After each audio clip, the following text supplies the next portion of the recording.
पता नहीं क्यों लाइफ एकदम से इतनी बिजी हो जाती है कि कुछ समझ नहीं आता। कभी इधर कभी उधर में फंसे रह जाता है। कभी इस काम में करो या कभी उस काम को करो। इस काम में इंसान अपने ऊपर ध्यान ही नहीं दे पाता, ना अपनी चीज़ों पे ध्यान दे पाता। हाउस वाइफ का मेरा यही मानना है कि वो अपने काम में, अपनी गृहस्थी में इतनी बिजी हो जाती है कि उसको यही नहीं पता होता कि उसको क्या करना है, क्या नहीं करना, क्या चीज़ें आगे करनी है। वो अपने ऊपर ध्यान ही नहीं दे पाती। बच्चा, पति, घर की चीज़ें, बाहर की सारे काम, ऑफिस की काम चीज़ें, टेंशन लेकर वो अपने आप को और अपनी चीज़ों पे ध्यान ही नहीं दे पाती। मेरे साथ भी अभी कुछ टाइम से ऐसा ही हो रहा है। तो सोचा आज बहुत टाइम बाद मैं एक व्लॉग डाल देती हूँ।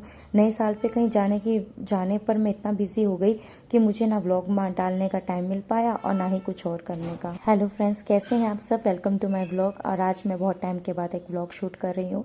मैंने मीशो से बहुत टाइम पहले, यहाँ मतलब ये मान लो 2025 में मैंने कुछ पार्सल्स मंगाए थे अपने लिए। उन सब का शूट करना रह गया था। तो ये मैंने पार्सल में ये जो हमारा आता है एयर फ्रायर, उसके अंदर रख के कोई चीज़ फ्राई करने के मीशो से ये मंगाए थे। ये मुझे नहीं पता कि कितने के थे, बट ये सिलिकॉन टाइप के हैं।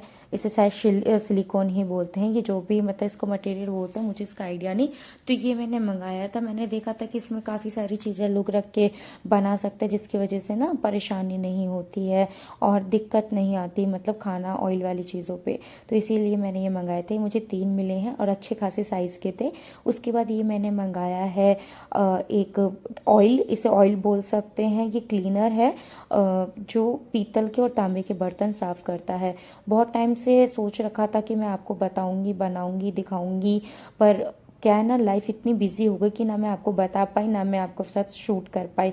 मतलब ये बहुत टाइम का मेरा वीडियो पड़ा हुआ है और मैं सोचा था कि अब एडिट करके बनाऊंगी आपको, अब एडिट करके दिखाऊंगी, पर नहीं हो पाया। और काफ़ी टाइम बाद अगर आप कोई चीज़ करते हो तो थोड़ा सा इंसान भूलने से लगता है। पता नहीं क्यों मैं बहुत ज़्यादा थक गई हूँ चीज़ें करने के लिए। अब कुछ मन भी नहीं करता। कभी कभी ऐसा इंसान का दिल हो जाता है। तो ये मैंने टेस्ट किया था, कहते हैं कि इससे पीतल के बर्तन साफ़ हो जाते हैं। तो मैंने एक पीतल की प्लेट मंगाई थी। तो मतलब जो पूजा के लिए यूज़ करती हूँ उसको मैं साफ़ कर रही थी और ये एकदम बिल्कुल साफ़ होती चली गई। ये आप देख सकते हैं। इसको देख के मुझे अच्छा लगा और इससे मैं आज भी अपने क्लीन कर लेती हूँ बर्तन। और ऐसा नहीं कि आप इसको रोज़ यूज़ करते हैं, आप एक बार ये यूज़ कर सकते हैं, उसके बाद ये आपका कम से कम अच्छा खासा टाइम चलता रहेगा। मतलब मान लो कि ये लास्ट मैंने दिसंबर में इसको यूज़ किया था और अब जनवरी ख़त्म होने वाला, बट मुझे अब तक दोबारा इसको यूज़ करने की ज़रूरत नहीं पड़ी। वो चमक अभी तक बरकरार है। ये मीशो का है और ये कुछ मुझे 68 नहीं 87 समथिंग का रेट का मुझे पड़ा था। तो ये मैंने पूरा का पूरा क्लीन करके आपको दिखा रही हूँ।